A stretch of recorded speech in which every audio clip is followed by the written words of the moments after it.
Bienvenidos a Crónicas Quiltras, un viaje al Chile mestizo. Mi nombre es Javier Peña, el Quiltro.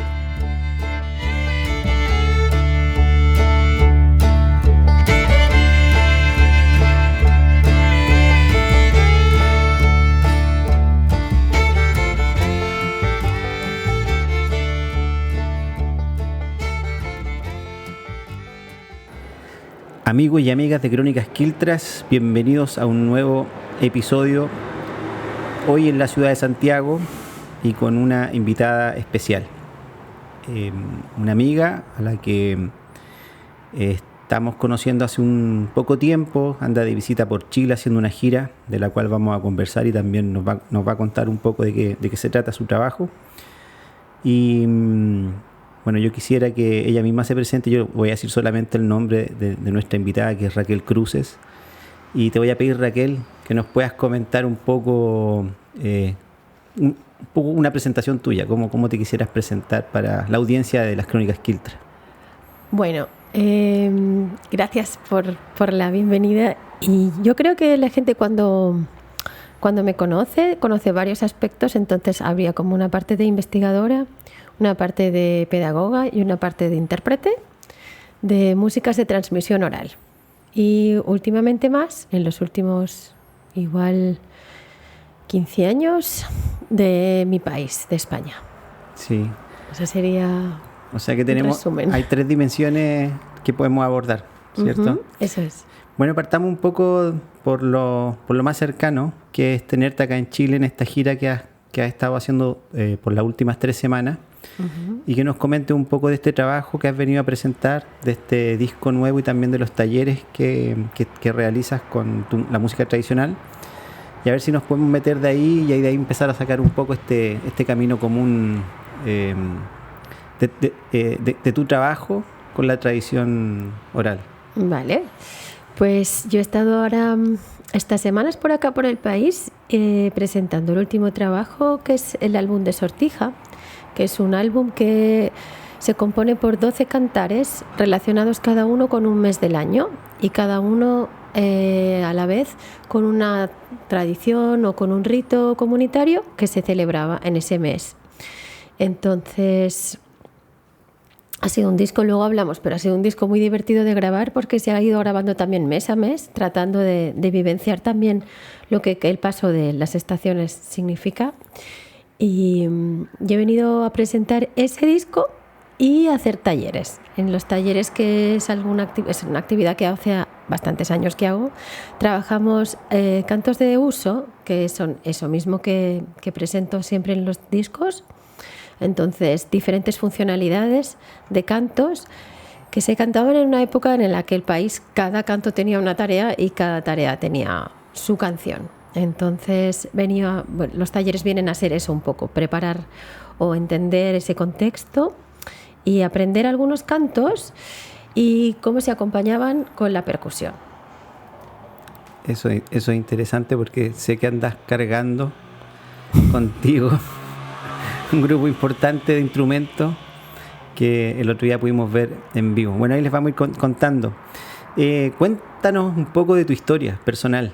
¿De dónde viene Raquel? Esos recuerdos de infancia que a lo mejor te llevaron a la música o te llevaron al camino en el que está hoy día. Si nos puedes contar un poco de esa pequeña Raquel. Pues mira, yo me recuerdo siempre cantando. También tuve la suerte, siempre lo diré, y además fue por casualidad, porque tuve la suerte de ir a un colegio donde las expresiones artísticas en general estaban muy bien consideradas.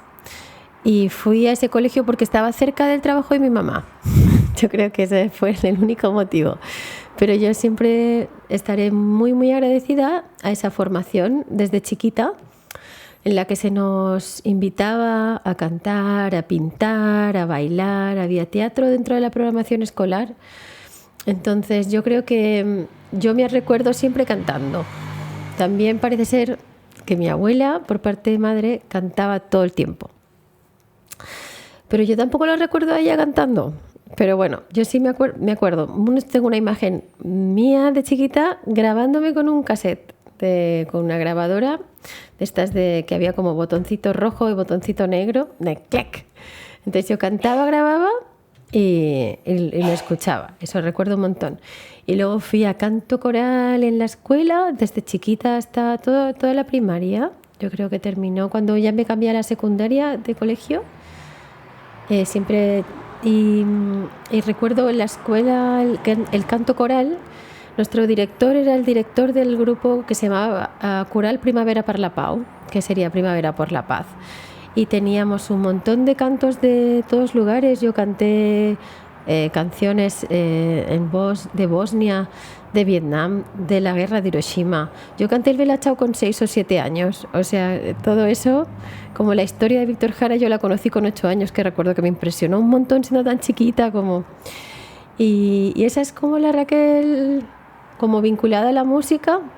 Así que más conozco, también hice gimnasia rítmica, baile, esa cosa. Cuando me cambié de colegio, ya en la secundaria, ahora me has hecho acordar, me ponían dedicatorias como para la que mejor baila de la clase. Esa era mi despedida en la agenda de la escuela. Mira, o sea, desde chiquitita igual ligada un poco a lo que hoy día es tu vida. Uh-huh.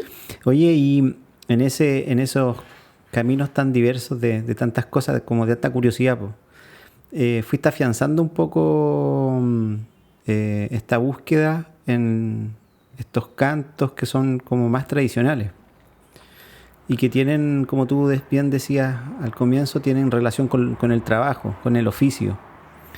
A ver si me puedes contar un poco de esa tradición que acá en Chile no es tan... podríamos decir, hoy día no está tan viva, no es tan fácil de identificar, que existió, sí, para las trillas, para los matrimonios, para que se cortaba alguna cosecha, siempre había una celebración con canto, pero cuéntame cómo es esa celebración o cómo son los cantos de oficio que tienen allá en tus tierras. Bueno,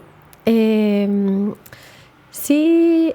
Si bien mi trabajo hoy en día no es un trabajo de campo, que igual hago trabajo de campo, pero no de recuperación de cantos, que ese trabajo yo siento que hoy en día es peculiar. La búsqueda hoy en día todavía se puede conseguir repertorio nuevo, pero las formas de canto popularmente, las más antiguas, como ya se han ido abandonando. Entonces mi trabajo en sí es de apertura de materiales, de grabaciones, de archivos escritos y recogidos como a partir de principios de 1900 y los sonoros después de, como la última mitad, después del 50, en el 30 también hay algunos, hasta finales de los 90 ha habido, o principios de los 90, no, a finales de los 90 ha habido. Pero ahí sí como los últimos ya están, ya son más de repertorio según mi entendimiento, que ya no tanto de formas de canto. Entonces mi trabajo es de abrir esos documentos y hacer un trabajo de comparativa de territorios, porque si bien España es un país chiquito, considero yo, aunque hay gente que me dice, no, puedes andar diciendo eso, pero no es un país muy grande, ni siquiera en Europa en realidad, pero tiene mucha riqueza. Yo creo que la influencia de los diferentes mares y océanos que tiene alrededor da climas muy, muy distintos y eso también da que los trabajos del campo y otros oficios para conseguir la comida sean muy distintos y el paso de las estaciones también es distinta en cada lugar. Entonces eso implica que las etapas naturales también marquen otras cosas a celebrar o otros ritos cotidianos. Entonces allá un poco los apartados que uno puede ir encontrando en ese tipo de cantos de uso, que sí se sabía que se cantaba por todo, porque hay todos esos materiales recogidos, se pueden un poco ordenar entre los que van vinculados a las etapas de la naturaleza y luego hay otro gran eje que serían las etapas vitales. Entonces encontramos cantos que solo se dan en la vida infantil, otros en la etapa adulta. En realidad no hay adolescencia porque pasaban, ¿no?, de la infancia a la vida adulta. Y tampoco hay cantos a la vejez, porque la gente simplemente era adulta hasta que moría. pero sí se da también, o sea, cruces entre un eje y otro eje. Entonces hay cantos que solo son en un momento del año y solo canta un tipo de población concreta. Y luego otros que no, que son más genéricos. Entonces, un poco en ese estudio de poder ordenarlos y clasificarlos en esos dos ejes y lo que comporta el que se vayan cruzando, ahí se pueden encontrar un montón de cantos. Y hay cantos de cuna, que ya serían las nanas. Hay cantos infantiles de juego, de rueda, de ronda. Hay cantos para rondar, que son cantos que se hacían caminando. Y hay muchos tipos de ronda. Rondas de cortejo, rondas para recaptar dinero, soldados, la iglesia. Hay un montón de rondas. Rondas festivas, hay procesiones religiosas, romerías en las que paseaban a los santos. Luego están todos esos cantos de trabajo, que eran cantos ligados completamente a la tarea concreta, sin saber uno el oficio cómo era en realidad hoy en día, así con tanta distancia respecto a esas comunidades, sin conocer esos oficios, uno puede entender si se trabajaba solo, si el movimiento requería mucha fuerza o no, si se hacía en la intemperie o en espacio cerrado, solo por cómo se desarrollaba el canto. Y luego, como tú también decías de acá, hay cantos de boda, hay cantos de baile. El baile era muy importante también. Hay un montón de usos. O sea, cada función tenía su canción. De hecho, las mujeres, como no tenían derecho al oficio, hay muchos cantos que se consideran o se clasifican cantos de mujer o cantos de labores.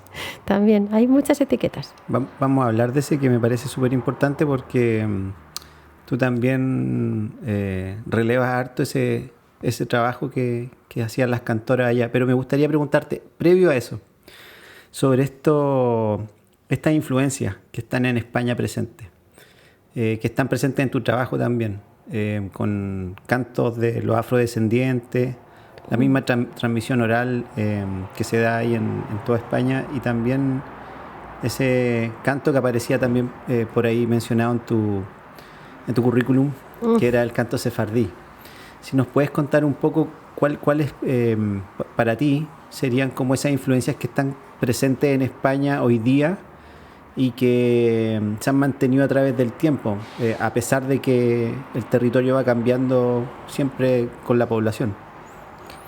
Bueno, España es un país que principalmente es mestizo, ¿no? Como lo que yo siento, es una tierra que es península, la mayor parte del país es península, pero está muy afuera, entonces es casi isla, ¿no? Yo creo que mucha gente la ha considerado como un espacio estratégico, al igual que cuando estas islas del Mediterráneo, que no son más que intentan todo el tiempo conquistarlas, ¿no? Entonces siempre ha sido ocupada por alguien. De hecho, por ejemplo, acá, cuando yo vengo acá a trabajar, se entiende mucho la colonización de los españoles, ¿no? Y allá en España no se habla nada de colonizaciones. Tú hablas un libro de historia y la primera página dice Imperio Romano. Tipo, ya está. Nadie habla de lo que saquearon, la gente que esclavizaron, los que mataron, cómo se reorganizó todo el territorio para que ellos tuvieran su parte del imperio. Y luego sale otra página y dice imperio no sé quién, la civilización no sé cuánto, y así, ¿no? Entonces toda esa gente ha ido pasando y ha ido dejando lo que nosotros a veces hablamos en la música de transmisión oral, como que han ido recomprando cada uno de los rituales, y se habla como de rituales paganos, como si hubiera existido algo anterior, por ejemplo, al Imperio Romano. Eso sería lo más atrás, que serían los íberos. Y se considera que esa gente eran como los paganos. Y luego, por encima de eso, sabemos que cada civilización que ha llegado ha ido recomprando las festividades y adaptándolas a sus divinidades o a sus festejos propios. Entonces hay un factor muy importante, que es la oralidad, y ya desde la antigua Grecia se estudia cómo las sociedades eran mayoritariamente analfabetas. Entonces solo es a través de la oralidad cómo se transmiten los saberes de la comunidad, y se usan ya desde entonces los cantos para hablar de lo que la comunidad necesita recordar. Entonces, eso luego más adelante, por ejemplo, la música de los romanos nos costaría identificar cómo era o de qué manera se expresaría si hay algunas informaciones de documentos escritos, pero nada, evidentemente grabado.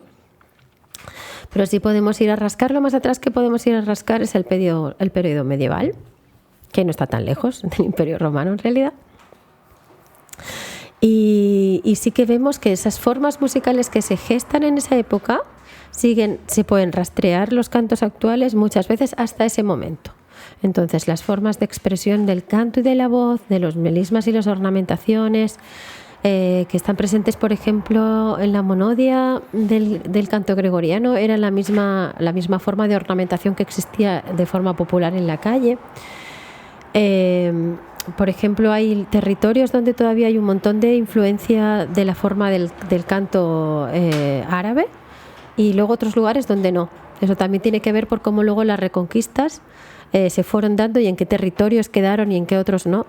Y por ejemplo, la música sefardí que me comentabas, claro, es otra de las cosas así que siempre tenemos pendiente allá, y que siempre de vez en cuando hay alguien que ha ido un poco a rebuscar allá y a reconectar con allá, porque en realidad ellos hablaban la lengua que se hablaba en el territorio. Entonces, si en el territorio se hablaba castellano, ellos hablaban castellano; si en el territorio hablaban catalán, ellos hablaban catalán.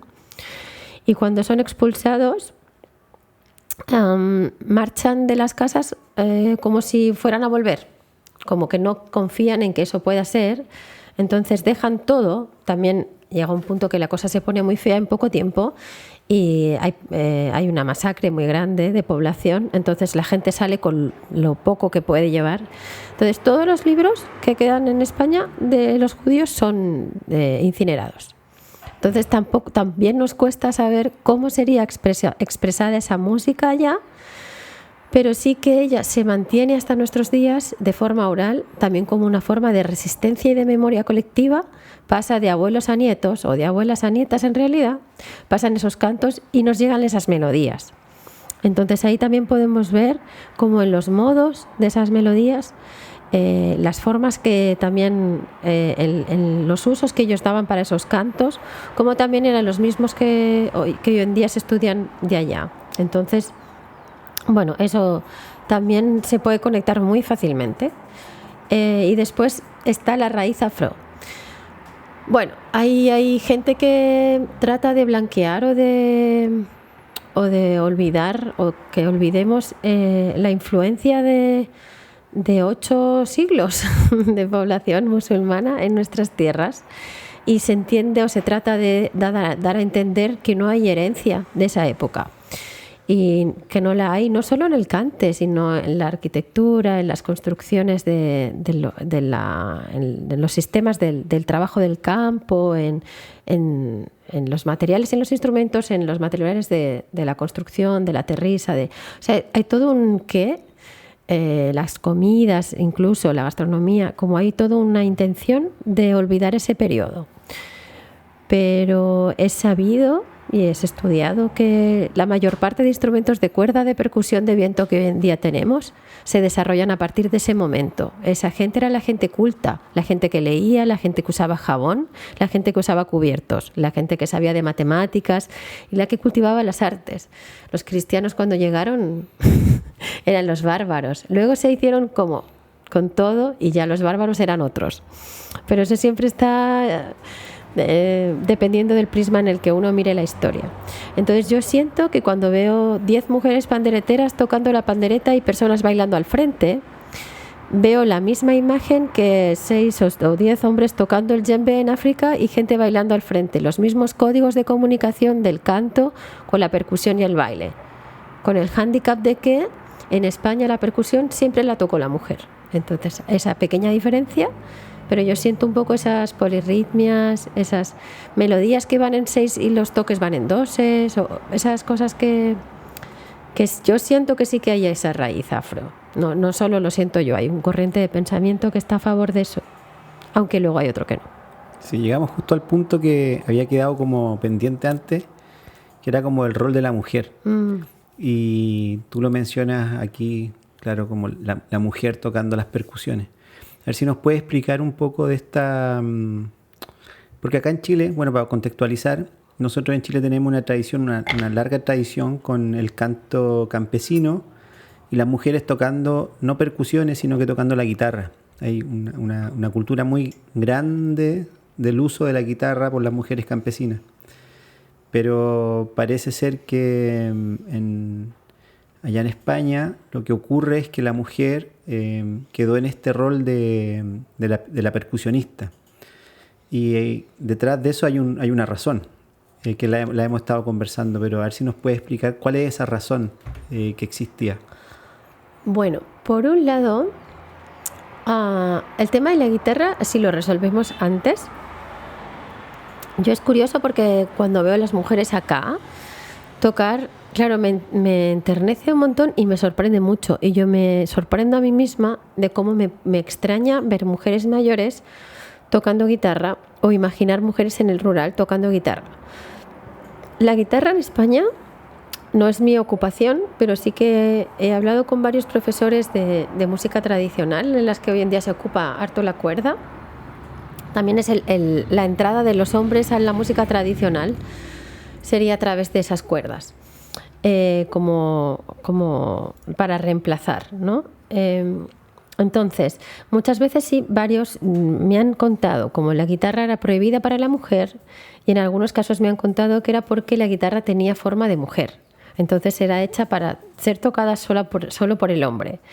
Incluso con un profesor de rondalla hablábamos de la posibilidad de que, así como el hecho de que dos hombres tuvieran relaciones íntimas sí ha estado penado o legislado, en muchas ocasiones el tema de que dos mujeres estuvieran juntas ni siquiera ha estado legislado. Se permitía, pero solo en el espacio público.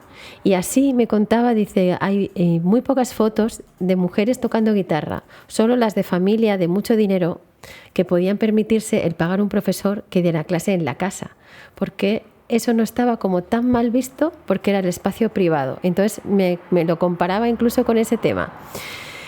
Ahí no sé muy bien, pero lo que sí es claro es que la mujer nunca ha ocupado la guitarra en el espacio tradicional, mucho menos. Y, por ejemplo, en la Comunidad Valenciana donde yo vivo hace ya unos 20 años, la mujer quedaba para la pandereta en los grupos de cuerdas. Ya incluso siendo grupos donde todo lo que predominaba eran cuerdas, si había una mujer era porque estaba en una percusión. También curioso. ¿Por qué está la mujer en la percusión en el resto de España anteriormente a la entrada de las guitarras? Parece ser que cuando había una fiesta pagada, que sería San Algo o la Virgen de alguien, y había un dinero para pagar esa actuación, venían los músicos. Los músicos tenían un oficio y las mujeres no tenían derecho a oficio. De hecho, el otro día lo hablaba con una amiga y es muy probable que hasta después de la dictadura no pudieran tener un oficio por cuenta propia, sin tener la necesidad de ser autorizadas por alguien que no fuera un hombre de su familia. Pero antiguamente seguro no tenían derecho, entonces la única forma de acceder al oficio era a través del matrimonio. Por tanto, cuando venían músicos pagados, eran los que tenían el oficio y eran hombres. Generalmente venía una pareja, uno que soplaba, varios tipos de instrumentos de vientos existían por regiones, y otro que percutía. También hay 2, 3 tipos de instrumentos que podían variar de forma y de tamaño. Y esas dos personas solían ser familia. Entonces dijéramos que había un legado familiar que te daba por herencia el instrumento, las melodías o los ritmos y las actuaciones, como que esa familia se encargaba de las festividades de esa región. En algunos lugares esa persona era una sola. En vez de ser un par de músicos, era uno solo, que soplaba con una mano y percutía con la otra, mínima expresión. Y esos músicos, que eran familia, a veces podían ser como hermanos, el tío y sobrino, el abuelo y el nieto. A veces también ha habido algún cuñado. Pero era eso, una unidad familiar que iba a hacer la música. Si bien tampoco no solo vivían de eso, o sea, como la precariedad musical nos precede desde hace mucho, pero sí eran hombres y eran los que cobraban. Cuando la fiesta no se cobraba, porque era una fiesta del cotidiano, en el ámbito privado, y ahí podía ser, por ejemplo, hablábamos el otro día de la matanza del cerdo, que acá tiene otro nombre. La muerte de chancho. La muerte de chancho. Cuando recogían patatas, me decía una mujer también de un pueblo de allá de Castilla, cuando terminaba la recogida de patata, también que implicaba a toda la familia, cuando era un bautizo, cuando era una boda más humilde, el baile de fin de semana que sucedía en muchas localidades, una vez por semana, el baile, cuando era la música después de la jornada laboral, todo eso, claro, no venían los músicos. Entonces eran las mujeres las que se encargaban de crear esa música. Y eso es algo peculiar de nuestra zona, porque si bien al sur de Francia o en Italia, por ejemplo, tenemos usos de la música muy similares, incluso instrumentos muy parecidos, hombres y mujeres cantaban y tocaban. En España solo la mujer y ocupaba esos espacios. Entonces, yo creo que la cosa era meter letras, coplas que iban inventando, que metían en lo que recordaban de las melodías que se soplaba cuando venían músicos. Entonces metían esas letras ahí y luego percutían con los instrumentos lo que se percutía también cuando venían los músicos, y se trataba de emular esos músicos, esa pareja o ese músico solo que generaba la música para bailar y para entretenerse. Entonces, ¿qué pasaba cuando la mujer se encargaba de eso? Algunas sí tenían instrumento, el pandero, que en algunos lugares se llama pandereta, el que es redondo, o el cuadrado, y otras mujeres no tenían.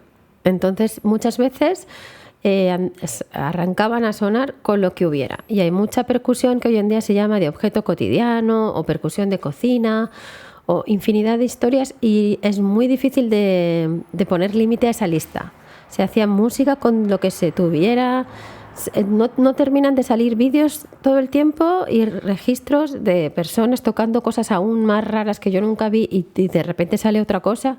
Entonces yo creo que, al igual que en la pandereta o en el pandero se dice que había tantos toques como mujeres tocaron, yo creo que en eso de los instrumentos de objeto cotidiano también. O sea, tantas ideas como se tuvieron como personas.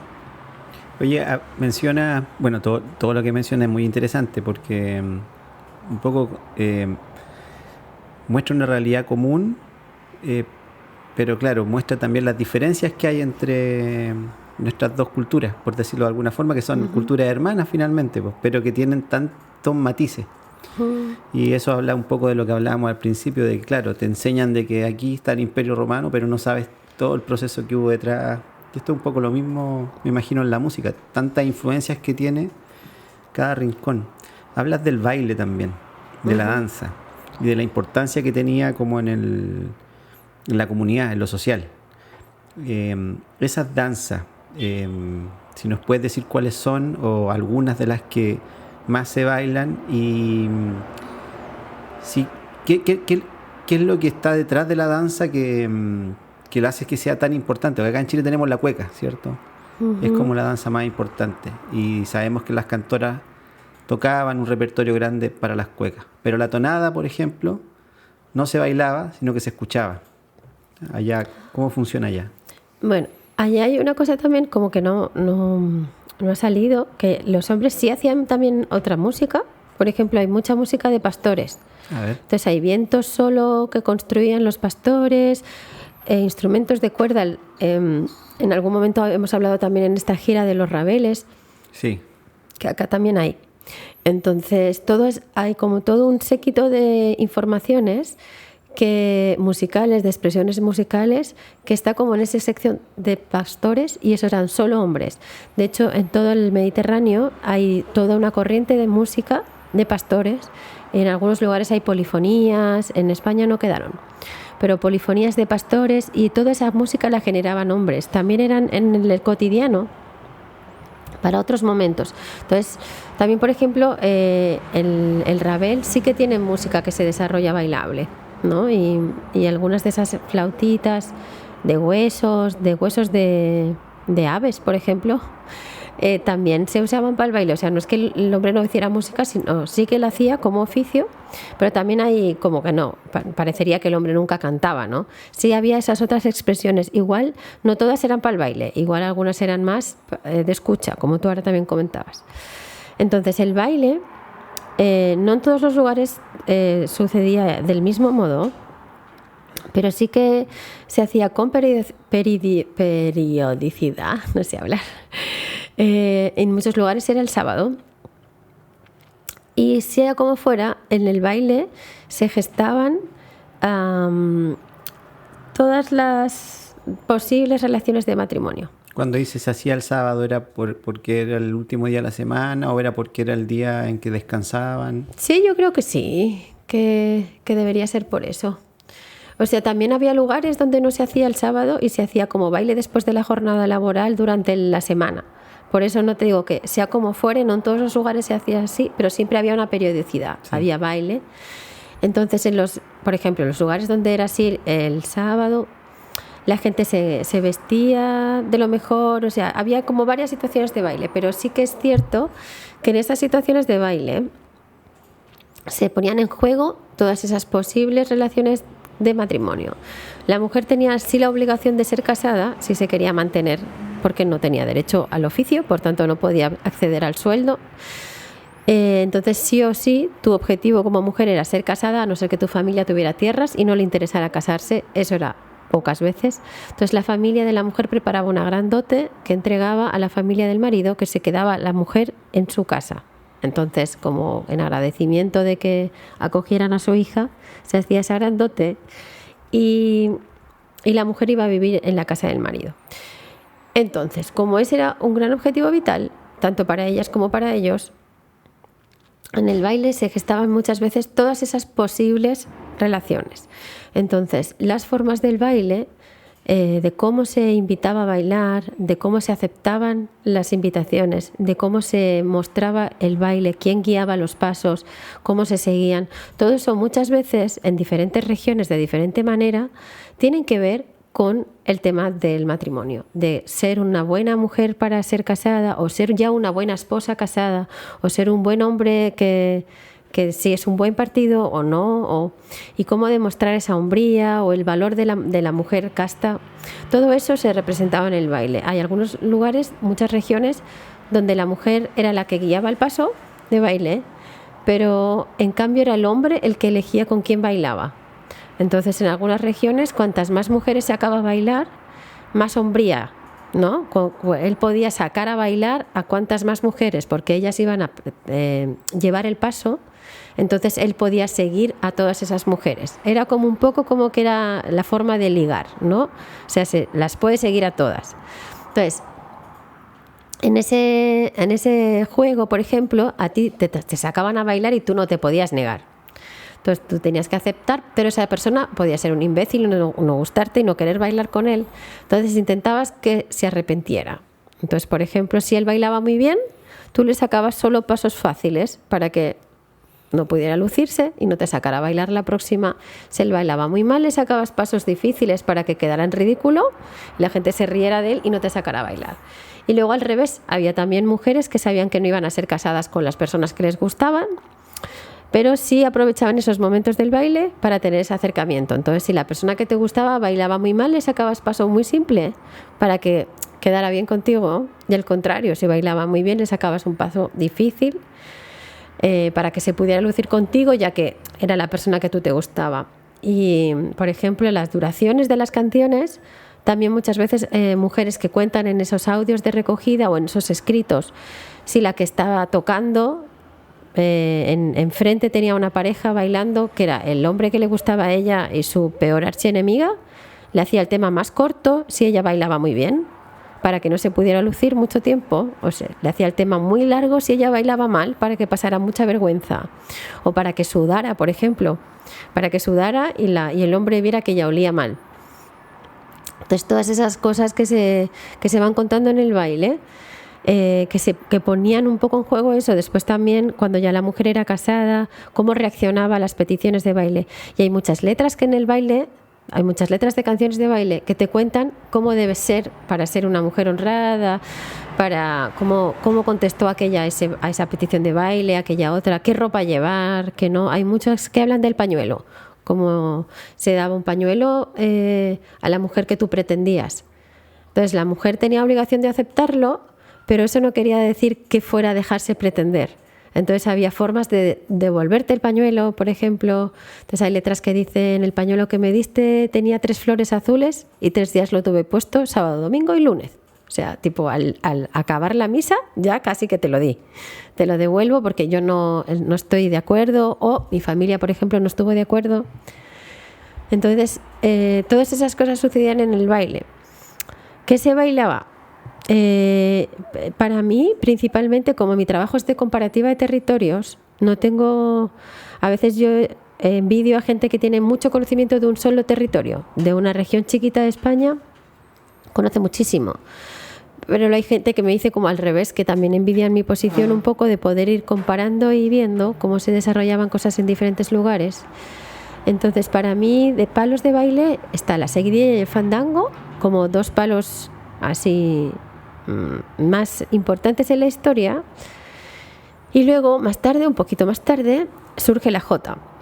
La seguidilla y el fandango en algunas zonas están ambas, y normalmente suele pasar que una de los dos se desarrolla más que la otra. Entonces hay subgéneros de seguidilla en una región y menos de fandango, o al revés. O en algún lugar el fandango no existe y existe más la seguidilla, pero esa sería la historia. Y en cambio la jota surge como primera manifestación de moda. Entonces se extiende por todo el territorio estatal, por las islas también, que allá en los 2 archipiélagos ya también se lleva seguidilla y fandango en su época, porque allá donde van a colonizar también llevan su música. Pero la jota es la primera que, además de extenderse por todo el territorio, era como... Si bien la seguidilla ya era divertida y rápida y no se necesitaba tener una buena voz porque no había espacio para las ornamentaciones, el fandango sí que era más sentido, un poco más lento, y sí que daba espacio a esa expresión vocal. De repente sale la jota, que es como tiene lo bueno de ambas, y entonces se convierte en algo que todo el mundo quiere bailar. Es como el reggaetón de la época. Entonces se expande por todos los territorios y además sale del espacio de baile. Eso es lo que a mí me gusta mucho. Se empiezan a encontrar jotas de siega o jota de siembra, cuando es absurdo porque nadie en el campo estaba bailando la jota, pero sí se balseaba esa melodía. Entonces hay cantos de cuna ajotados, hay romances ajotados, hay villancicos ajotados, hay un montón de cantos ajotados que no van a ser bailados, ¿no? Entonces también esa historia linda, como procesiones en las que nadie está bailando, pero se balsea, ¿no? Como eso forma parte del ADN de todas las comunidades, esa jota. Y hoy en día yo siento un poco lo que más la gente joven, lo que más sabe bailar. De hecho, en muchos lugares del país la jota se hermana, como se aúna en una suite, que se diría hoy en día, con otros bailes, porque la gente mayor de los pueblos tenía miedo que se abandonaran los bailes que se habían bailado siempre, porque solo la gente joven quería bailar a la jota. Entonces hay en algunos lugares donde van por parejitas. Ahí en Galicia se hace la xota muñeira, por ejemplo. Hay lugares de Cantabria, de Castilla y León, donde se hacen a lo pesado, a lo ligero, por arriba, por abajo. En los titos y las habas verdes, como ese binomio de 2 bailes, que uno va a hacer tin, tin, tin, tin, tin, tin, tin, y el otro hace tiquiti, tiquiti, tiquiti, tiquiti, tin.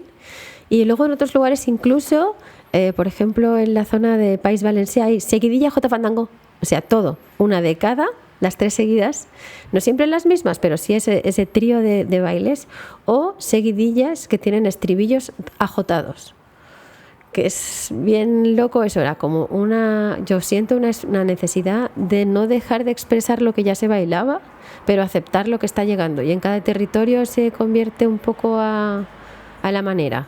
De hecho, en País Vasco, por ejemplo, tienen como una jota que no se llama para nada así, y siempre tienen esa cosa de ¿será la misma jota? ¿No será la misma jota? También allá, como todo tiene otro idioma y una forma muy característica de bailarse y de expresarse, a veces quedan esas dudas, ¿no? De que gente que defiende y dice, esta debe ser como nuestra jota de acá, o no lo es, ¿no? Y en Portugal también existen formas balseadas que suenan muy a la jota. Oye, me parece muy increíble todo lo que cuenta. Y bueno, claro que hay una cultura mestiza común.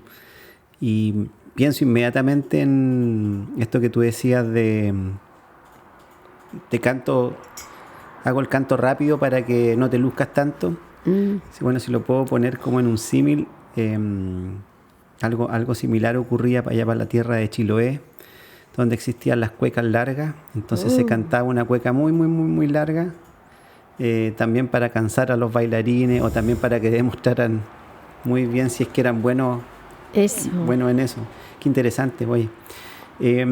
Bueno, vamos pasando como por en este camino que nos estás contando sobre tu trabajo también y de tus investigaciones, de tu oficio, de manera muy natural a lo que, si pudiésemos decir, vendría ahora, que es como la voz, como lo que se canta, lo que se escribió o lo que oralmente se transmitió. Y quizás si nos puede abrir esa puerta a lo que está escrito, a ese conocimiento que está a través de la palabra. Bueno, lo primero es que, a diferencia de otros lugares donde el hombre también cantaba, no hay tanta cosa escrita porque la mujer no tenía el mismo derecho de acceder a la educación. Por tanto, muchas eran analfabetas. De ahí lo que decimos siempre de transmisión oral, que muchas veces en el país se dice de tradición oral, ¿no? De transmisión oral, sí, lo de la tradición nunca ha sido, esa música nunca fue tradicional mientras era. Ahora es tradicional porque en algún momento se detiene por varias causas y se va a recuperar, pero en ese momento era solo música y se transmitía de forma oral. Eso sí que se puede decir con todas las de la ley. Entonces, lo primero es que muchas de ellas no sabían escribir. Entonces, por ejemplo, hoy en día, cuando mucha gente estudia los archivos documentados de fonoteca, de a partituras que se recogieron anteriormente a los archivos, mucha gente estudia la melodía, las formas melódicas, qué tenían en común, qué tipo de modos se cantaba. Se estudia también, hay un afán de estudiar qué rítmicas se tocaban, como todo un afán de perseguir eso, y yo siento que hay poca gente que se fije en lo que se decía.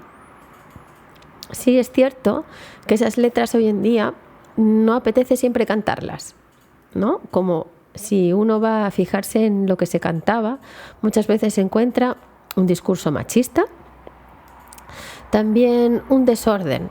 Cuando hoy en día se recupera un canto, se registra un canto y uno lo va a escuchar, normalmente las coplas no tienen nada que ver entre sí, porque eran coplas que cada una cantaba y añadía a esa melodía cuando eran cantados por varias personas y lo que las aunaba era un estribillo, o porque era una mujer sola cantando y echaba las coplas que quería. Raro es encontrar un canto que tenga una temática similar. Entonces, muchas veces, cuando tú empiezas a escuchar un registro, ahí viene, la primera es una copla de amor, la segunda habla de las flores de un campo, la tercera habla de las ovejas que tengo, la siguiente de la mujer despechada y la siguiente de si te duele la cabeza, tómate esto, ¿no? O sea, entonces yo creo que la gente que estudia o que estudiamos, algunas tienden a decir no es interesante, porque no te está contando nada con sentido y porque a veces habla de cosas. Cuando una misma quiere cantar ese canto luego, poner ese canto en un escenario, ya sea como algo más recreacionista o ya más elaborado, con un tratado y como pasado por tu contemporaneidad, no apetece mucho cantar eso, pero para mí es súper importante porque en esos textos puedes ver cómo era la sociedad de la época. Entonces tú puedes saber qué qué ropa llevaban para cada ocasión, qué alimentos tenían en cada momento del año, cuándo se hacían tales tareas y cuándo otras. Todo lo que se celebraba pone mucho en valor, para mí tiene mucho valor, como saber cómo era esa población y qué es lo que cuidaba y lo que protegía, para saber también nosotros nuestra raíz cuál es y cuáles eran las celebraciones que estamos perdiendo, cuáles eran los valores que se tenía, no tanto como para tratar de reproducir y conservar esas sociedades, sino para tener como un claro reflejo de anclaje de nuestra raíz. y poder mirar hacia adelante sabiendo que tenemos un pasado. Que también en España yo siento que como país que ha sufrido una dictadura muy larga de 40 años y que además ha usado el folclore como forma de propaganda del régimen, es importante poder tener una relación sana con esa música, transmisión oral, que muchas veces no es fácil, porque lo que Franco enalteció y siguió permitiendo, cuando terminó la dictadura se sentía como música franquista, y lo que él prohibió y censuró hacía tantos años que no se cantaba, que también tenía esa sensación de ser algo muy de viejos. Entonces es fácil que nuestros primeros cantautores mainstream del país después de la dictadura se parecieran más a Bob Dylan o a Sergio Rodríguez que no a nada que tuviera que ver con nuestras raíces, a pesar de que sí también hubieron grupos que trabajaron en la raíz, pero no fueron tan famosos, y eso no sucedió en otros países del Mediterráneo, ¿no? De la cuenca norte del Mediterráneo, con los que tenemos tantas cosas en común.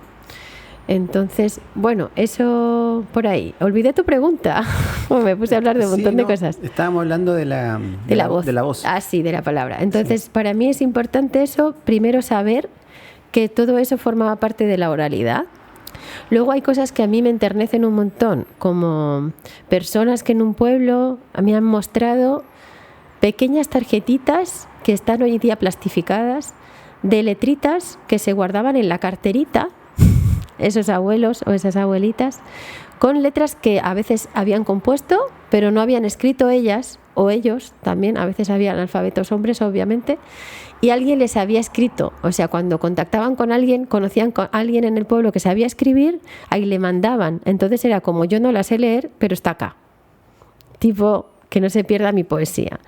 Luego había gente, también muy hermoso, el hecho de ver cómo usaban la memoria, que hoy en día, por ejemplo, a veces yo doy clase en algún conservatorio y me dicen, pero ¿cómo puedes saber todo eso de memoria si yo no sé ni lo que he tocado esta mañana en clase?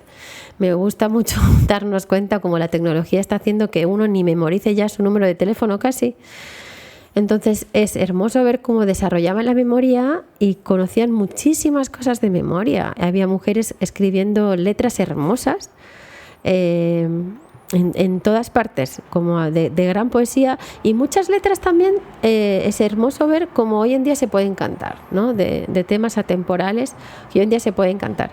Yo recuerdo la vecina de mi abuela, que si bien mi abuela cantaba un montón, la vecina, la señora Kika, nos sentaba en la puerta cuando íbamos a merendar. Veraneábamos en un pueblo que mucha gente en España tiene el pueblo de sus padres, porque los papás fueron a trabajar a las ciudades. Entonces alguien más o menos cerca o lejos tiene un pueblo donde vivían los abuelos.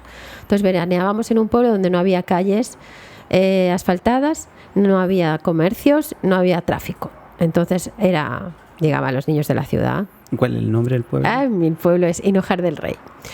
Y entonces ahí llegábamos y era como salvajes, a la calle a jugar todo el día. Solo volvíamos a la hora de las comidas. Entonces me acuerdo cuando íbamos a la merienda, la señora Kika nos sentaba en la puerta de la casa, así en un banquito que había en la puerta de piedra, y todos escuchábamos a la señora Kika que nos contaba historias y romances y fábulas. Y yo un día le decía a mi mamá, si bien la abuela cantaba mucho, la que tenía mucha memoria era la señora Kika. Y yo la recordaba como una mujer súper sabia porque sabía un montón de cosas. Entonces un día me decían, claro, es que la señora Kika nació en Buenos Aires y sí tuvo acceso a la educación, por tanto sabía leer. Entonces no solo era que recordaba muchas historias, sino que también las leía constantemente y nos las podía contar nuevas. Entonces todo ese tema de la memoria, el acceso a la escritura, todo eso tiene que ver mucho con lo que te vas a encontrar o en qué forma te vas a encontrar ciertas cosas. Por ejemplo, cuando encuentras un texto que tiene toda la misma temática en un canto, ya se entiende seguro que alguien compuso eso y tiene un valor también distinto, ni más ni menos, pero de repente identificas algo que alguien compuso queriendo. También se acerca a la poesía, ¿no? En cambio los otros era para ellas más como, bueno, iban echando cantos, era la forma de expresarse también, ¿no? Echando cantos improvisados. Alguna ha hecho un canto alguna vez que hizo mucha gracia esa copla, entonces siempre la guardó y la fue metiendo en varias. Entonces te encuentras la misma letra que encaja en cualquier ritmo de baile, en cualquier género. No sé, para mí tiene mucho valor también eso. Igual como yo me dedico a cantar, creo que también al pasarlo por el cuerpo, el pasar por el cuerpo ciertas letras, unas u otras, tiene mucha diferencia. No es lo mismo cantar unas cosas u otras. No siempre te apetece cantar esas letras. Hoy en día te sientes más asá y buscas otro tipo de letras. Tiene que también que ver mucho con el estado de una. Por tanto, igual yo siento que por mí, quizá a mí me llama más la atención también, no solo cómo lo cantaban y cómo se acompañaban, sino también qué decían. Sí, qué interesante. Bueno, y parece ser que también este como trabajo de archivo después de los investigadores empieza a ordenar las cosas, pues y ahí ya, no sé, pues pueden meter en un puro archivo todo lo que tenía relación con los pájaros, todo lo que tenía relación con la naturaleza, y ahí como que también se empieza a crear un poco también esta idea de la música grabada, pues, de que fuese por un tema en específico y como interesante esto, acá sí, por ponerlo como en ese contexto de que es muy similar a lo que ocurre en otros lados, pues, donde había muchas coplas y uno las decía sin pensar que fuesen todos del mismo tema. Oye, hablando sobre las letras, que dijiste algo que había letras prohibidas. ¿Tendrás por ahí alguna letra prohibida que nos puedas compartir, que a lo mejor tenga que ver o con lo político, porque también mencionaste al dictador, o también con esta idea de que la mujer estaba, quizás no podía optar a muchas cosas por cómo la sociedad la miraba en esa época? ¿Habrá algo de eso, de alguna letra que nos... Mira, darte ejemplos de letras, por ejemplo, no te puedo dar, así ahora de memoria, pero en la censura, por ejemplo, sí se sabe que cuando la sección femenina iba por los pueblos buscando los cantos que iban a pasar al folclore y los adaptaba a la moralidad del régimen, si había bailes, por ejemplo, que se prohibieron porque tenían contacto físico, que eran los bailes agarrados, se decía que tenía eso que ver más con la moralidad de Francia que no con la del régimen franquista. Sí se sabe que muchas letras empezaron a hablar de Santa Teresa, ¿no? La que hablaba de la falda y el refajo y no sé qué, o sea, como si se ven letras que claramente no tienen nada que ver porque aparecen santos que en esa región no existen o no se veneran. Como mucha esa cosa, ¿no? De repente aparece muchísima letra católica en canciones de baile. Y que no quiere decir que no hubiera música religiosa. Sí, obviamente, la única espiritualidad que había antes de la dictadura también era la católica.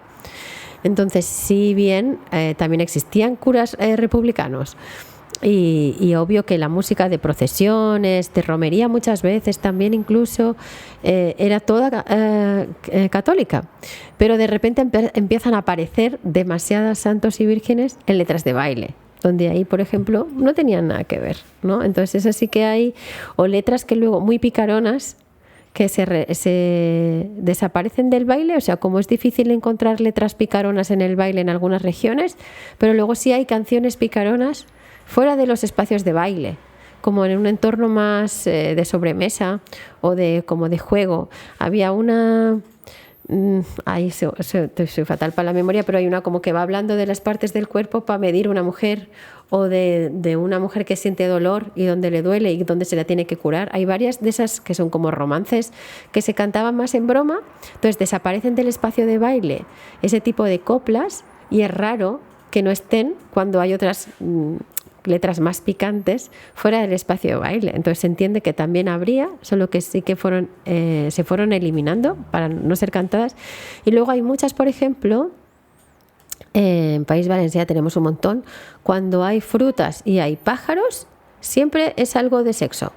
Entonces también, como yo creo que la gente empieza, no solo igual por la dictadura, pero igual también con la dictadura, a poder cantar lo que se quería cantar, pero de una forma un poco más disimulada. Entonces, por ejemplo, ya tenemos el colom volta a la torre y no pot entrar, la coloma que está dentro no para de suspirar, que sería el palomo rodea la torre y no puede entrar, y la paloma que está dentro no deja de suspirar. Ahí como a ver si le llega. O estas debaix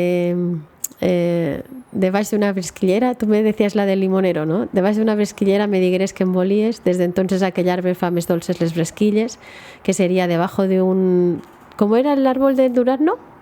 Durazno, duranero. Me dijiste que me querías y desde entonces aquel árbol hace más dulce la fruta. Entonces no es que me dijiste que me querías, es que seguramente allá tuvieron una relación sexual debajo de aquel árbol. Entonces desde entonces dijéramos yo como fruta más dulce, es decir, desde entonces me encuentro contigo de forma clandestina para tener esos momentos de intimidad en aquel lugar. Entonces, esas letritas que van por ahí escondidas, que yo entiendo que también no solo se empezaron a hacer durante la dictadura, pero sí que se encuentra eso, como que en algunos espacios desaparecen algún tipo de letras. Y luego también durante la dictadura hay canciones directamente de resistencia. Y ahí sí que ya, igual no son del baile, pero sí que son canciones que hablan, obviamente, del régimen. Oye, una sátira o... Me acordaba, no me acuerdo cómo era la copla, pero hablaste de una mujer que se había casado con uno que era chiquitito. ¿Cómo era esa? Es una sevillana, dice, me casé con un enano para hartarme de reír, le puse la cama en alto y no se podía subir. Es hermoso, pero porque las mujeres no podían elegir a los hombres con los que se casaban la mayor parte de las veces. Entonces, igual te tocaba un tío que no te caía bien y lo único que podías hacer era reírte de él en un canto, porque eso era muy curioso. Si, por ejemplo, una mujer salía un miércoles a la plaza y decía, te he visto al marido, ¿no?, que vas con esa otra, se hablaría mal de ella, en realidad. ¿Qué le has hecho tú a tu marido? ¿Qué le falta en la casa para que tenga que ir a buscar afuera lo que no encuentra en el matrimonio? Pero si tú en un canto le dices, yo te he visto en otra reja y estabas apoyado y te ha caído una maceta en la cabeza, que no es bien esa copla, ¿no? Pero si yo le suelto esa idea, alguien ya va a saber en qué reja estaba, es una reja que tiene muchas macetas o que le pesan tanto las macetas que se van a caer. Entonces ya puede saberse con qué mujer va ese hombre y ahí es otro contexto, como que tú lo sueltas, tipo, no me interesa, pero que sepas que yo te he visto en otra reja. Y ahí yo creo que eran formas que ellas tenían de expresarse. Oye, que de verdad que muy, muy interesante toda la historia que nos cuenta. Siento que ya me quiero ir acercando un poco a preguntarte, bueno, por Dame Confites, por Sortija, también por la gira, pero antes que eso, me gustaría que nos contaras con qué instrumento andas, los instrumentos que trajiste en esta gira, un poco la comunidad con la que te has vinculado, los lugares que has visitado en Chile. Y si nos puedes contar así como a grosso modo de esta gira que ha sido súper intensa por lo que hemos podido conversar. Sí, ha sido como muy bonito. Mira, el campamento base se planteó en Valparaíso, donde tengo un amigo muy querido que él se doctoró en Barcelona y estuvo 5 años allá, y allí fue que nos conocimos. Él es charanguista, Fabián Durán. Entonces, a partir de ahí, de ese punto base, empezamos a tirar como flechas hacia otros lugares y tratar de armar esa gira.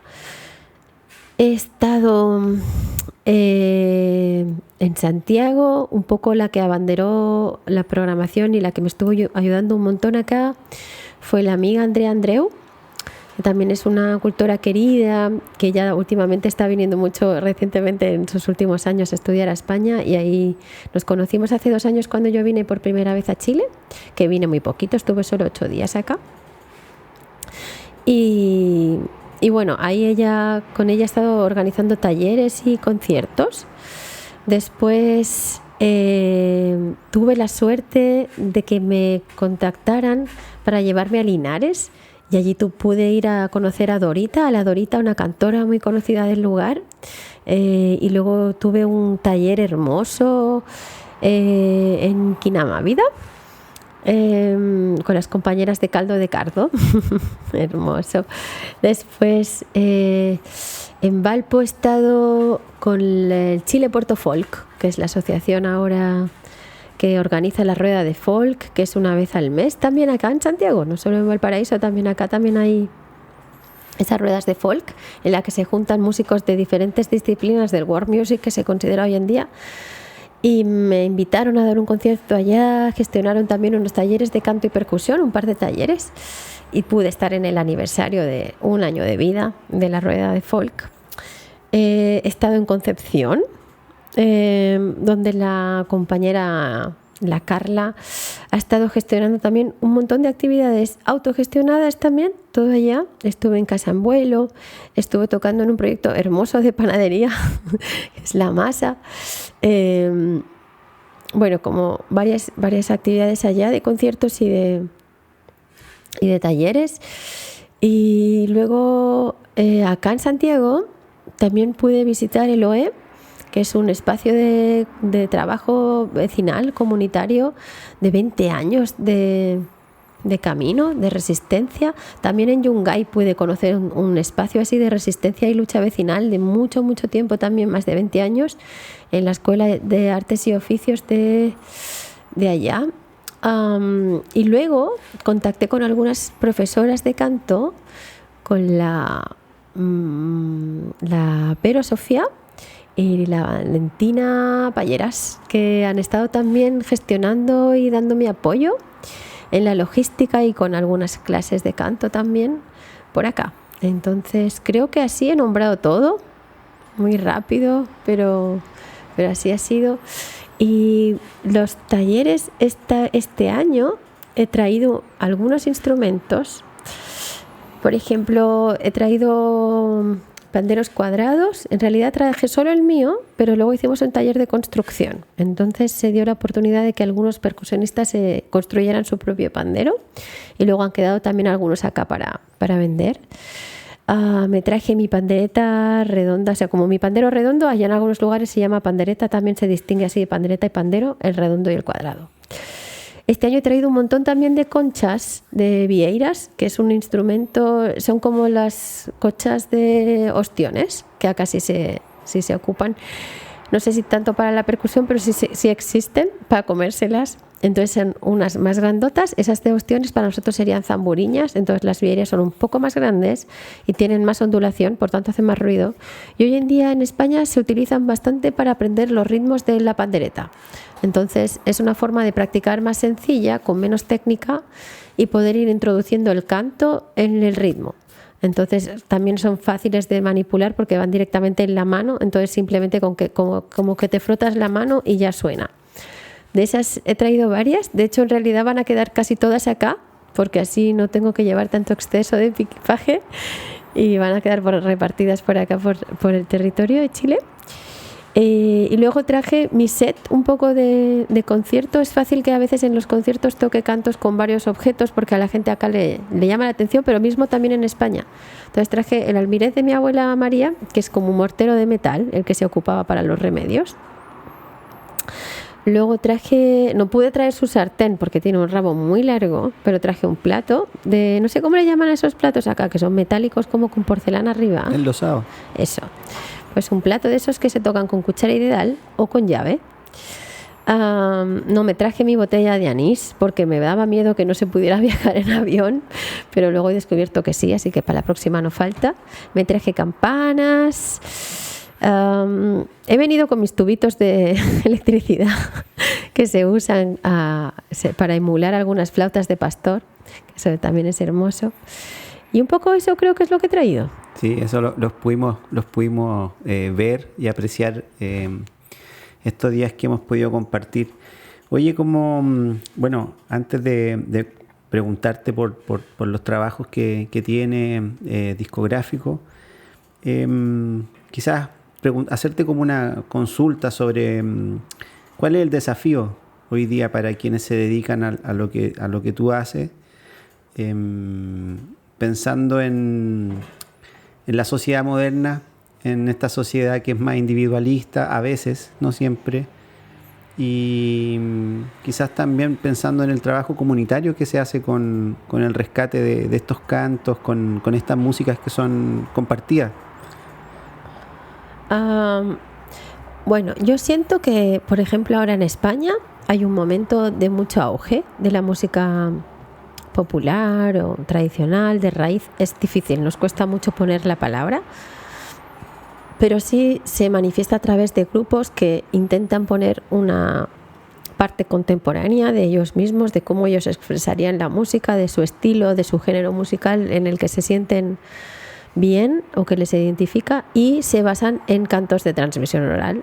Entonces, cuando hay esa fusión, esa unión de la raíz con la contemporaneidad, se le llama el folk allá. Eso es lo que nos ha quedado como más claro. Entonces, hay muchas propuestas de folk. Por tanto, yo siento que no hay tanto reto por mi parte al dar las clases, por ejemplo, o al cantar, para que la gente conozca esa música, porque hoy en día, por suerte, hace como 4 o 5 años en realidad, que está subiendo esa, como que viene una moda, o que sube el público que consume o escucha o quiere aprender sobre eso. Para mí un poco el reto está en poder dar informaciones de calidad, que si bien, por ejemplo, todavía no lo dije, pero yo no vengo a contar la verdad de la música de raíz, sino que vengo a contar la verdad que yo conozco, o la verdad que yo vengo estudiando, o la que me han podido traspasar, o la que yo he podido aprender, pero teniendo en cuenta que hay muchas verdades aceptadas, como que la música de raíz para mí, o esta música de transmisión oral, está compuesta por la memoria de mucha gente. Entonces eso da muchas verdades, pero también da alguna mentira. Entonces yo siento que como la obligación o el reto ahora para mí es intentar dar todas las informaciones lo más válidas posibles, como sabiendo que también existen circulando informaciones erróneas, a veces por intención y a veces porque también cuando se popularizan las cosas se simplifican, y es una forma natural del proceso que ya también ha pasado más veces. Entonces, sin intentar aferrarme a una cosa que no se pueda modificar, porque para mí la música siempre ha mirado hacia adelante, y la música tradicional que hoy se dice nunca fue algo cerrado, sino que fue avanzando siempre hacia adelante, y se perdieron cosas en el camino y no pasó nada, y se conservaron las más cantadas o las más usadas o las más divertidas o las más hermosas, no se sabe, pero siempre mirando hacia adelante, pero tratando, sobre todo en la formación, de dar una base para que la gente que esté interesada en crear nuevas músicas pueda crear a partir de la fusión, conociendo ambas partes. Hay un profesor que yo admiro mucho, que es Aleix Tobias, que para mí es de los mejores percusionistas que tenemos en el país, que en un documental que se llama Folk sale entrevistado, y él decía: si uno no conoce las dos cosas que va a fusionar, no hace una fusión, sino que consigue una confusión. Y eso es también para mí como muy importante, tratar de dar la información que pueda, siempre aportando contexto, siempre cuando yo doy en las clases un elemento nuevo que yo aporté, también por mi historia, por mi aprendizaje, por mis otros estudios de otras músicas, lo nombro, tipo, esto lo aporté yo. ¿Por qué? Porque me dio la gana a mí. Fin. Si es que da igual, si es que cada persona aportaba lo que quería, solo que no entraban en juego géneros, instrumentos y expresiones que hoy en día sí, porque estamos en otro momento histórico, con otras sociedades. Yo tengo la suerte de poder venir acá, por ejemplo, y de comprarme un pandero de cueca que voy a usar mañana de pandereta cuando llegue allá. O sea, por ejemplo, eso no se daba tanto porque no se movía uno tan fácilmente. Pero de hecho sí, esos movimientos también de poblaciones daban pie a otros géneros musicales. Entonces hoy en día todo es mucho más rápido, se puede acceder a los lugares y a más informaciones, entonces todo se simplifica más fácilmente y uno puede acceder a todo el conocimiento más rápido. Entonces para mí el reto es no perder todo tan rápido y poder sentir que uno forma parte de esa comunidad y de esa raíz,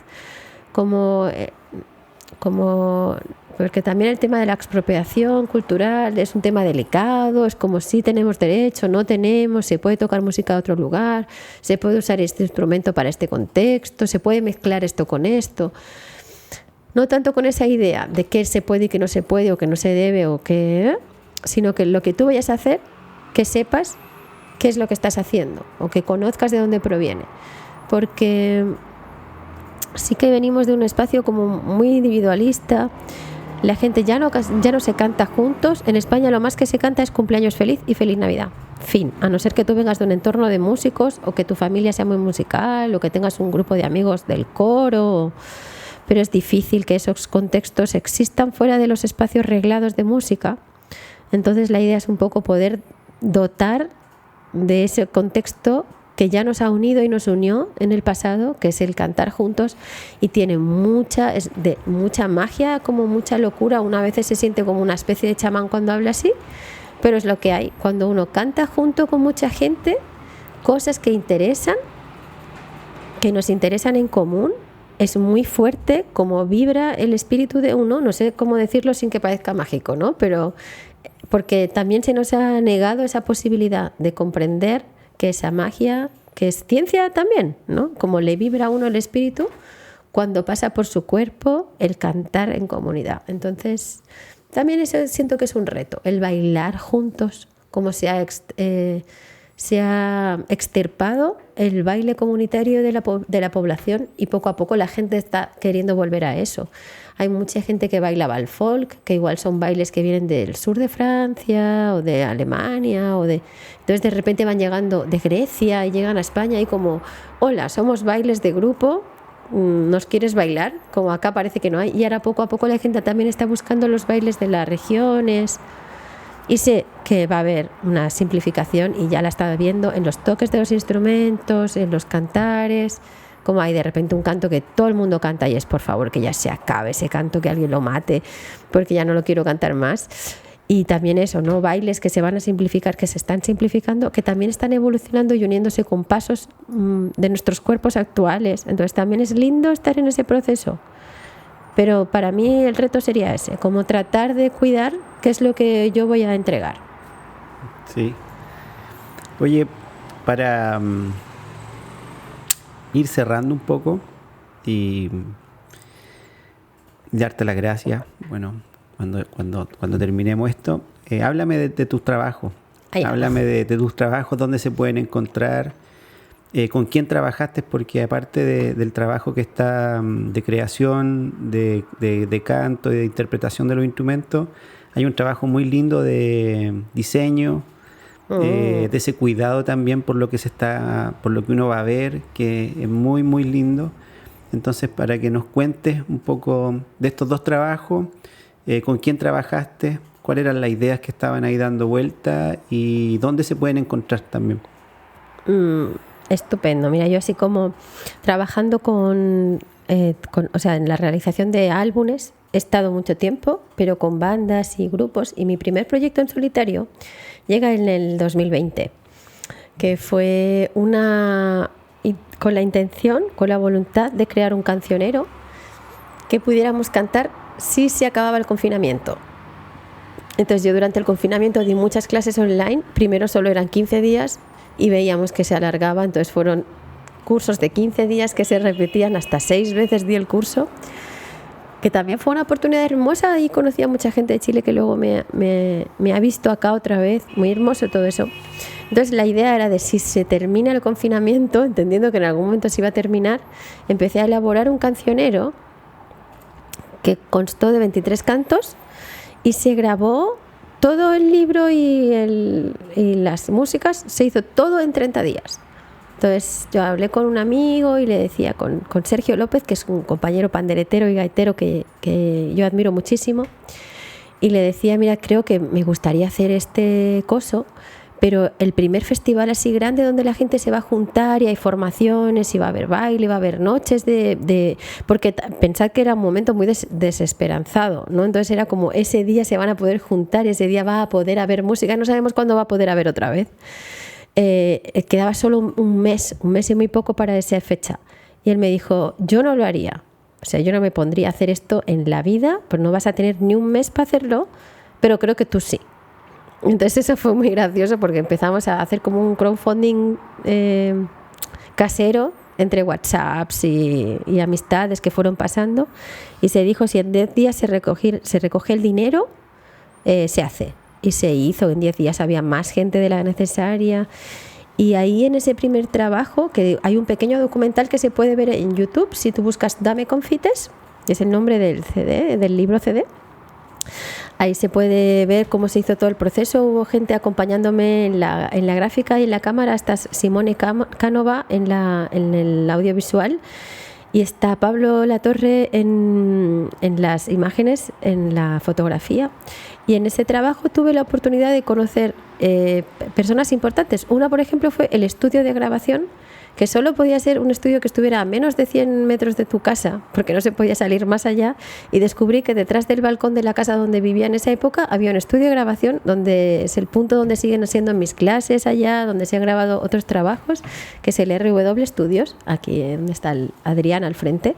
Y luego ahí pude conocer a Disneylexia, que es el que se encargó de toda la gráfica del diseño del libro y del CD, que es un muralista chileno que vive en Valencia hace mucho tiempo y con el que empezamos ahí una relación súper hermosa. De todos los trabajos musicales que yo he hecho, él ha hecho la gráfica. Él ha hecho la gráfica del siguiente disco que fue el Sortija, pero también la imagen en mi web, que es dameconfites.com. Hay un espacio de fonotecas un directorio de fonotecas, donde voy añadiendo todos los espacios de fonoteca para que la gente pueda consultar allá. Entonces se presentó con una imagen gráfica que es el mapa del país, de España. En realidad también tiene parte de Portugal en esa cara, con cara de mujer, porque es la mujer la que ha ido retransmitiendo esos saberes. Entonces él también se encargó de esa gráfica y os animo a entrar en la web, Dame Confites, y buscar esa cara tan hermosa que luego se ha convertido en las camisetas de País de Pandereta. Él hizo, todas las gráficas que hago, que las hace él. Entonces ese fue el Dame Confites y es un trabajo más didáctico para mí. Es voces y percusiones, un instrumento, igual quizá 2 por tema, pero la mayoría con un solo instrumento. Y aparte en el libro, aparte de las letras, está el género musical, algunos enlaces de fonoteca a los que consultar, de puntos de archivo a los que poder escuchar algunos de los audios que yo escuché para ese tema, para preparar ese tema. Y atrás de cada letra hay un poco el texto que explica sobre esos usos, por qué, alguna anécdota simpática sobre ese canto o algo que a mí me llamara la atención o algún aspecto de comparativa de territorios. Entonces ese libro, yo pensé que se iban a vender pues las 100 copias que se consiguieron en el crowdfunding y 100 más que yo pagué, y se ha ido vendiendo hasta nuestros días, ya está por la 6ª edición, va a empezar ahora el año que viene. O sea, estoy muy contenta porque para mí vender 500 libros de autogestión a través de la web o a través de los cursos y los conciertos me parece un montón, a pesar que no pueden parecer tantos, pero para mí es un montón. Y luego este año salió el Sortija, que es ese trabajo que os contaba al inicio, que vincula meses del año con varios cantos y sus usos, y que en ese caso hay un personaje que cuenta, ilustrado por también Disneylexia, sobre ese canto. Ese disco fue un trabajo muy hermoso y bastante peculiar en el proceso creativo. Es por eso que ahora en diciembre va a salir un libro que cuenta de todo ese proceso, porque se fue grabando mes a mes. Es decir, el día 1 de enero representa que salía el canto de enero, y el 2 de enero se empezaba a trabajar en la grabación del canto de febrero, teniendo en cuenta que yo no había pensado tanto en las formas que tendrían esos cantos. Muchos de ellos porque se grabaron en colaboración con otras mujeres. Hay 6 mujeres que han colaborado como en un canto distinto, o sea, hay 6 meses con colaboradoras. Si lo digo bien, serían Ana Querol, la María Amparo Hurtado, la Anaís Barbier, la Vanessa Muela, que es una gran folclorista y una de mis maestras y referentes, la Ana Rossi y la Nerea Quincoces, de varios puntos del país ubicadas. Entonces, una de las cosas por las cuales yo no pensé en grabar o cómo grabaría esos temas antes es porque cada uno de esos temas se fue creando en el momento con cada persona a lo largo de esos periodos creativos que ofrecía el mes. Y otras simplemente porque yo esperaba que llegara el momento para poder crear, porque iba hasta arriba de viajes. Yo no dejé de hacer la gira, yo viajo cada semana, entonces menos una semana al mes que descanso. Entonces era como todo un cúmulo de experiencias, y también quería que poder ser influenciada por esas experiencias. Así que mes a mes se fue grabando ese trabajo. Entonces en el diciembre del 23 se vendió el trabajo en blanco, en forma de una lámina, como llamáis acá, como un póster, y se fue llenando con un QR. Ese QR se fue llenando con carpetas mes a mes, con informaciones de los cantos, los audios, las letras, vídeos que contaban también sobre las ilustraciones. Muy hermoso ese trabajo, que se completó en el 1 de diciembre del 24, es decir, este 25 es el primer año que he podido hacer conciertos de esos temas, porque durante el 24 no los conocía todavía. Y suerte hemos tenido nosotros de poder escucharlo, porque de verdad es un trabajo maravilloso. Te agradezco mucho, Raquel, por esta conversación. Ha sido más de una hora de... Ahí va. Vamos para la hora 20 de conversación. Y de verdad que te agradezco mucho. Maravilloso el trabajo que haces, muy admirable. De verdad que creo que la gente que te hemos conocido en este viaje estamos muy contentos y esperamos, sin duda, volver a vernos en el futuro, ojalá más pronto. Y bueno, quizás en algún momento, si así lo quiere el destino, que trabajemos juntos y hagamos ese tour que tenemos conversado. Muchas gracias, Raquel. ¿Quieres decir algo final como para cerrar las Crónicas Quiltras de hoy? No lo sé. Despedida a canto de mis cantares y como no soy maestra, no van iguales. Eso. Oye, esa fue Raquel Cruces en Crónicas Quiltras. Muchas gracias. Muchas gracias.